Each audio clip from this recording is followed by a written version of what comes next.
Ready, begin. Somebody cover him! He's calling tails. Tails is called. 100% every play, let's go! Bird gang on 3, 1, 2, 3, bird gang! Ready, hit. Good, eyes up. Let's go, D-O-G-S! D-O-G-S! We fight! Let's go! Our house on 3, 1, 2, 3! Our house! Time out! Time out! Time out! Time out! Time out! Those are great choices that change the game. And I'm really, really proud of you. Super job. You're a senior now and you're showing it. Awesome Yes, job. sir. Super job. Let's go, Blue! Who's out? Who's out? Who's out? Big West, give me 2 glass! 2 glass! Big West! You know!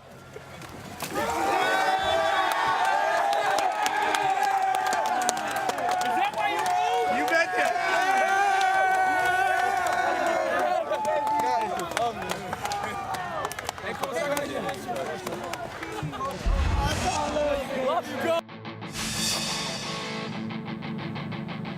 Well, Zeeland West met Lakeshore last season in a Division 4 or a Division 3 state semifinal. The Ducks won that matchup 42-7. Went on to win the school's 3rd football state championship in 9 years since they split into 2 schools. Tonight they met the Lancers once again, this time with the district championship on the line. To the highlights we go for this one. The Ducks average almost 54 points per game. Lakeshore allows 11.5 per game. Second play of the game, yeah, the offense came to play. Darius Parisi up the middle, 75 yards. You know what's great about this one, Book? It's a long play. 2-point conversion, good, 8-0 Ducks. The defense for the Ducks getting into the act here.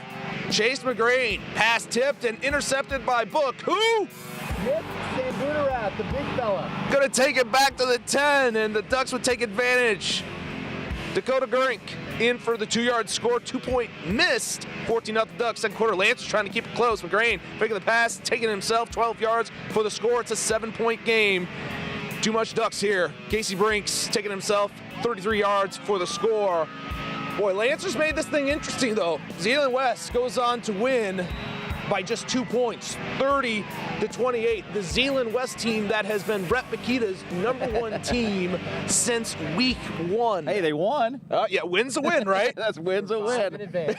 Well, what's interesting is when you have a game like this, I'm always curious, Book, is what happens for the next man up? For Zeeland West, does the opponent that they face next week just take this film, analyze it, break it down? But as they do all that, you know, Shillito is going to go with a curveball somewhere else. Well, this was a surprise of the night. Raise your hand if you had Lakeshore in No. this game going No. in, because I No. did not see this coming. I thought Zeeland West would roll, and like we said, they did survive, they did advance.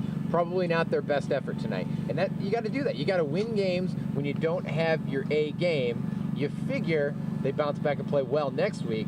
We'll see what happens. Yeah, well, we'll stay here in Division 3. Grand Rapids Christian won at St. John's last week and setting up another OK White rematch for Lowell. The Red Arrows, of course, advancing after they beat East Grand Rapids last week. They are no stranger here to these rematches. Lowell, of course, won the first matchup between these two teams, 20-12 at Lowell. That included a couple defensive scores for the Red Arrows. So the highlights on this one we go. You figure points to be at a premium. Yeah, Red Arrows looking for their 3rd straight win over Grand Rapids Christian. What do we think about assuming here, huh? Yeah. First play of the game, Eagles Lucas Thompson hand the ball off, but wait, the running back pulls up and finds Thompson all alone downfield. You know what's great about this one, Book? It's long. How about that? Don Fellows pulling out the trick play, the first play from the game. 90 yards for the score. Hello, Lowell looking to answer quickly, though. 1st and goal. Ryan Stevens handing it to who else? Max Dean when it's tight. We've seen that before. Yeah, gonna keep his feet moving, finds the end zone, ties the game at 7. Later, Lowell proven just too powerful in this one. Stevens gonna drop back, quickly finds Josh Brannigan. Brannigan off to the races, 61 yards. Lowell goes on to win 49-31. You know, the Red Arrows, young team and all, regardless of what they do the rest of this year out, when you go 4-0 against East Grand Rapids and Grand Rapids Christian, this is a fantastic year. It is, and again, with a junior and sophomore laden team, you got to give them credit. You better get Lowell this year because what they got coming up through the pipeline is going to be scary. You know that, Book. And I didn't see this one coming. Raise your hand if you saw this as a shootout instead of a defensive fair. Again, Steve read in the pre-roll there that the fact that 2 defensive touchdowns in that first game and Lowell barely pulls it out. I was impressed with Lowell tonight. That's a big win. You think Ryan Stevens and Max Dean, that offensive line, got sick of hearing about how they couldn't move the ball against Grand Rapids Christian in Week 6? Boy, did they come out and make a statement tonight. 49 points after they had just 1 offensive touchdown against Christian in the regular season. I agree. Did not think this game would have 80 points. You credit Don Fellows for going to trickeration there early in the game.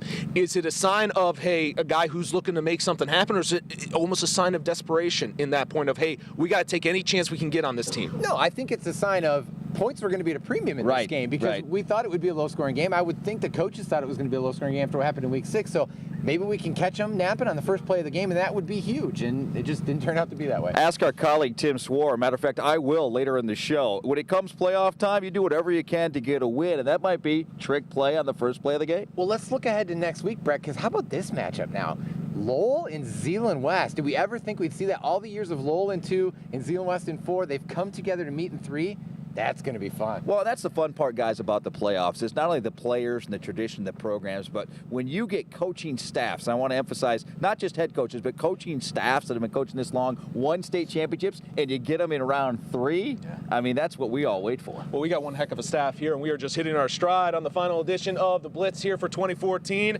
After another quick break, we're going to check in on Division 4. When they met in Week 3, 4 quarters not enough to decide South Christian Union Christian.